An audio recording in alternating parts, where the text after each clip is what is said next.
Hey guys, நம்ம இப்போ என்ன பார்க்க போகிறோன்னா, நீங்கள் லேப்டாப் யூஸ் பண்ணுறீங்க. அப்படி லேப்டாப்போ டெஸ்க்டாப் யூஸ் பண்ணிவிட்டு அப்படியே வச்சுட்டு போகிறீங்க. லாக் ஆகாமல் இருக்குது. யாருன்னா உங்கள் லேப்டாப் யூஸ் பண்ணுவாங்கன்னு பயமாக இருக்கா? அப்படி இருக்கும்போது ஒரு ஸ்மார்ட் லாக் பண்ணால் நல்லா இருக்கும்னு நினைக்கிறேன். உங்களுக்காக தான் இந்த வீடியோ. ஓகேங்களா? வீடியோ எங்கேயுமே ஸ்கிப் பண்ணாமல் ஃபுல்லாக பாருங்கள். நான் ஒன்று ஒன்றா சொல்கிறேன்.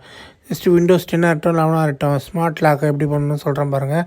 அதுக்கு போய்ட்டு உங்களோட செட்டிங்ஸில் போய்ட்டு பர்சனலைசேஷனுக்கு அப்புறம் அதில் உள்ள யூஆர் இன்ஃபோக்கு அப்புறம் கீழே வந்தீங்கன்னா செக்யூரிட்டி கீஸு பாஸ்வேர்ட்ஸ்லாம் இருக்கும்ல, அதில் டைனமிக் லாக்னு ஒரு ஆப்ஷன் இருக்கும். அந்த டைனமிக் லாக் ஆகும் ஸ்கேன் ஃபார் டிவைஸ்னு கொடுத்துட்டிங்கன்னா, எதுக்கு ப்ரோ ஸ்கேன்லாம் பண்ணுறீங்கன்னா, உங்கள் ஃபோனோட ப்ளூடூத்தோட உங்களோட லேப்டாப்பை கனெக்ட் பண்ணிக்கோங்க. உங்கள் ஃபோனோட ப்ளூடூத்தோட கனெக்ட் பண்ணிட்டு நீங்கள் லேப்டாப் யூஸ் பண்ணும்போது யூஸ் பண்ணிவிட்டு நீங்கள் எங்கன்னா எழுந்து போனீங்கன்னா உங்கள் ப்ளூடூத்தோட பேர் அன்பேர்ட் ஆகிடும். டக்குன்னு உங்களுக்கு உங்கள் ஸ்க்ரீனும் லாக் ஆகிடும். உங்களுக்கு ரொம்ப யூஸ்ஃபுல்லாக இருக்கும். உங்களுக்கு யூஸ்ஃபுல்லாக இருக்க வீடியோவை உங்கள் ஃப்ரெண்ட்ஸுக்கும் தெரியணும்னு நினச்சிங்கன்னா ஷேர் பண்ணுங்கள். வீடியோ பிடிச்சிருந்தா ஒரு தம்ஸ் அப்பில் லைக் பண்ணுங்கள், ஷேர் பண்ணுங்கள், சப்ஸ்கிரைப் பண்ணுங்கள். தேங்க்யூ.